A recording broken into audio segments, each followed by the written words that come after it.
ఇదిరా నీ కథ, నా గతం.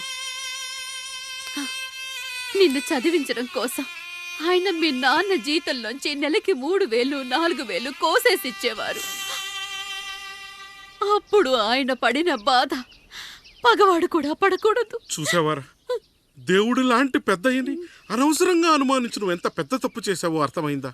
ఒకడు నిమ్మకాయ పెట్టి పసుపు వేసి ఉప్పు కలిపి పులిహోర చేయొచ్చు, కానీ ఆ పులిహోర ఎప్పటికీ దేవుడి ప్రసాదం. నువ్వు ఆ దేవుడి ప్రసాదం. ఇక ఆయనే మీ నాన్న. చూసావా అమ్మా, ఈ రోజు నుంచి నాకు 3 అమ్మలు 2 నాన్నలు. నీకు మాత్రం ఒక్కడే భర్త, నాన్నకు మాత్రం ఒక్కటే భార్య. మా నాయనే.